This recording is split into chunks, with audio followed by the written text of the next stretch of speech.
going on, guys? More team draft grade requests coming at you for Orm's Forum today. I busted out the maize and blue on this one. Busted out the maize and blue for the great one, the GOAT, Tom Brady. I'm going to be coming at you with the Tampa Bay Buccaneers today. They had an okay draft. They did pretty good, so I'm going to get right to it, though. They had the 13th overall pick. They ended up taking Tristan Wirfs, the offensive tackle out of Iowa. 6'5", 320. Gets a first-round grade from me. Played mainly right tackle at Iowa, but he's got the physical traits to play left tackle eventually, I think. Played lights out his last two seasons. You couldn't get by the kid. He was great and everything. He's a nasty run blocker, phenomenal pass blocker, everything you want in a tackle. Even if he doesn't go to left tackle right away, he's probably going to be your right tackle. He could move inside, who knows? But he does everything well. He's got the balance, the punch, everything you want in an offensive lineman. He's one of the best O-linemen that came out this year.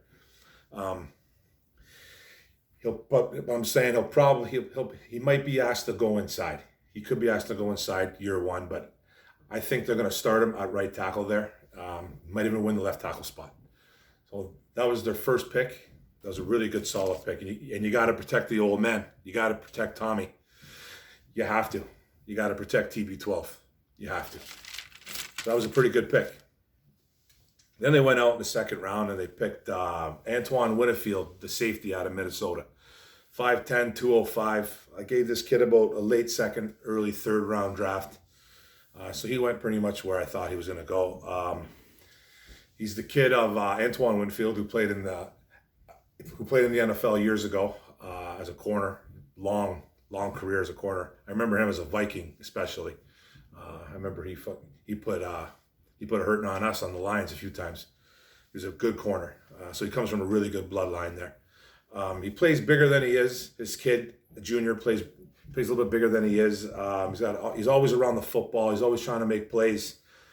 Reads the ball well. He's really good from center field. He deciphers plays really well as a safety. He looks into the backfield. He reads routes extremely well. He's really good at that. He's not very big. He's not crazy athletic. He'll need help. And he suffered through a few injuries when he was in Minnesota as a college kid. 2017, 2018, he had season-ending surgeries. So injuries that kind of curtailed his college stats there in 2017, 2018. He's a playmaker, though. He'll probably win a starting gig. 237 tackles, 3.5 sacks, 4 interceptions. His whole career at Minnesota College. So that was a pretty good pick. It was a solid pick. Then they went out. This is where they kind of lost me. Here. They went out. They got Keyshawn Vaughn, the running back out of Vanderbilt. I gave this kid about a 4th round grade, maybe even 5th. 5'9", 205. He's a transfer. He used to go to school at Illinois. He came over to Vanderbilt for his last 2 years, I think it was. Shifty with really good vision, good balance, good hands, really solid hands. Not too powerful. He won't outrun you though. He's not going to outrun you. He's not going to break off like a 70-yard run or anything like that. So he's a third down back with a pretty high ceiling, I would say. 3,200 yards, 5.8 yards per carry, 30 touchdowns. Then he has 66 catches, 648 yards, and 3 touchdowns. That was in a 4-year thing in school. So he's one of those guys that's going to come in probably and he's going to compete with Ronald Jones. And I'm not a big fan of Ronald Jones in Tampa, even though I think he'll be better this year. He'll be much better this year with that sick offense they're going to have. They're going to have a sick offense. They got this too much with Gronk and Tom who loves to throw to the running backs. So he could be used as a good weapon there on third down, especially third down, man.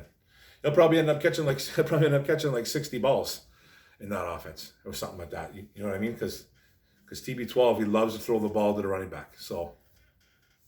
But I thought they reached a little bit in the third round there, but we'll see what happens with that pick.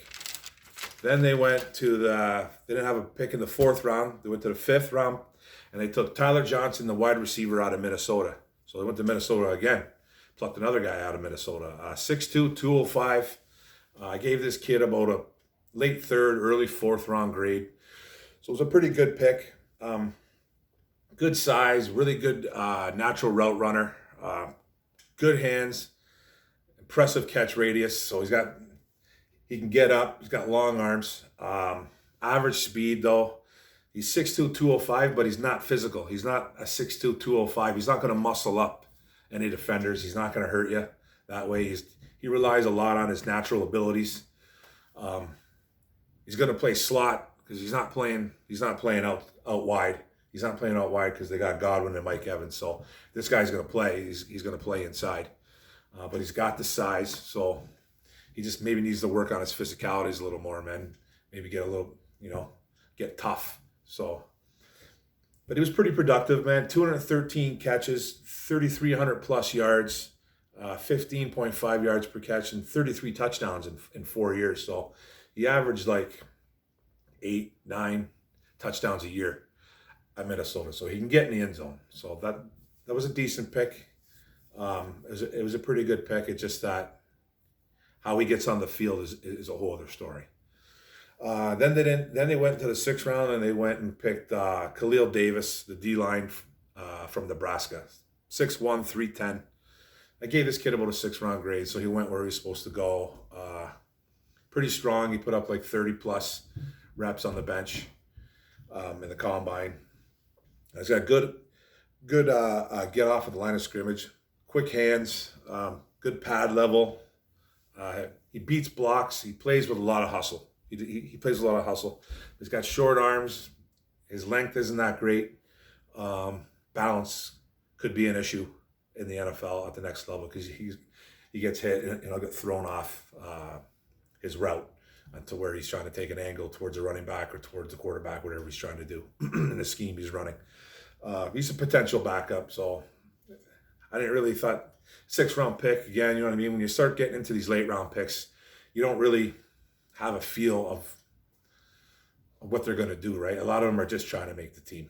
60 tackles, 10 sacks in a 3-4 year career at Nebraska. So we'll see what happens there.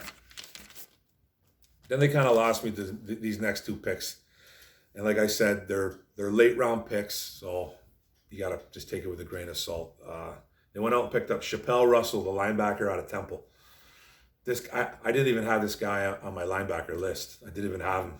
Honestly, I literally had to search for this guy pretty good. 6'2", 236.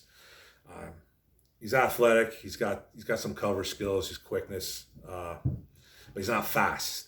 He's got a little bit of quickness in his covers, but he's not a fast guy. He only ran like a 4.69 40, so he's slow. He's slow there on a straight line speed. But he's coming off 2 ACL tears. He hurt himself back-to-back years, so he's going to be a guy that's going to really, really have to ball out during training camp and really have to show what he's worth to even make the squad. He's probably going to have to make the squad special teams, right? So then they had another 7th round pick, and they went out and they got another running back. They took Raymond Calais out of Louisiana-Lafayette. Oh, man, wow. So, 5'9", 180. 5'9", 180. The thing that bugged me about this kid was that usually when you see these small running backs, they tend to they're not going to be running inside. They're not powerhouses. They're not workhorses. Usually they're guys that you think are going to catch the football, right? Okay, he's small. He's 5'9", he's 180, man. How many catches did he have in school, man? Did he have 150? You know what I mean? Did he have a bunch of catches his whole career? No. This kid caught the ball 17 times in 4 years. So he wasn't used at all in the receiving game. He was an afterthought, man. You know what I mean? Over 1,800 plus rushing yards with 15 touchdowns in 4 years. But he's a complete change of pace back. He's got some quicks to him. He ran a 4.42 at the 40 at the combine. So he's got some quicks, got some feet to him. But the real thing that sticks out to me about this kid is that he did not catch the football. So I don't really know how they're going to use this kid. This kid's, so it was almost like a wasted pick to me. But who am I? So you know what I mean. So, but I didn't like the pick. I didn't like their last 3 picks at all. That was their last pick, by the way. That was the last pick, Calais out of Louisiana-Lafayette. But I didn't like that pick. I didn't like the Russell pick either. The Khalil Davis pick out of Nebraska, the defensive tackle. I wasn't huge on that either. The Tyler Johnson pick was okay. It was good, man. He was good. But how's he going to get on a field? You know what I mean? He's going to have to win out a slot. He's going to have to be a slot wide receiver. He's going to have to ball out there, I think, because he's not getting to play outside. He's just not going to. But he is a good route runner. After that, then they took the question mark too. I think I thought they reached a bit in the 3rd with the running back, but he's got a lot of upside with his receiving skills. I really like the Antoine Winfield pick because they needed help in the secondary, and safety was a big issue for them. So they needed help back in the secondary. If anything, for Tampa, the Tampa Bay defense had a great defense. They had a good defense. I mean, not great. They had a really good defense, but their secondary was really bad. Their front seven's out of this world, but their secondary is really, really bad. And he helps. I thought they could have went more. I thought they could have took another corner somewhere, maybe even another safety somewhere. I think they went too heavy on the offense, and maybe they should have protected Tom Brady a little more in this draft, I thought. But I'm going to give them, I actually changed my grade on these guys 3 times. I'm going to give them a C+. I'm going to give them a C+. I think they did well on the first 2 picks, really well. First 2 picks they nailed. And then they kind of reached with the running back, like I said, but I kind of like the wide receiver pick. I was going to give him a C. I was going to give him just a C, but I'm going to give him the C+. It was a pretty good draft. They protected their investment. They protected their investment, Tom Brady. That's what they did for sure. They got him a couple weapons, so I'm going to give him a pass on that. I thought they could have done a few other things, but all in all, they got the C+ grade for me. So that's my Tampa Bay scores for you guys. Now, I'm going to be coming at you guys probably again tomorrow with more grades. I still got about 5-6 teams to do. I'm going to get a couple Lions topics in there. I'm probably going to talk about Jared Davis. I'm going to talk about potential starters for the Lions. So stay tuned, guys, and everybody stay safe. Boom.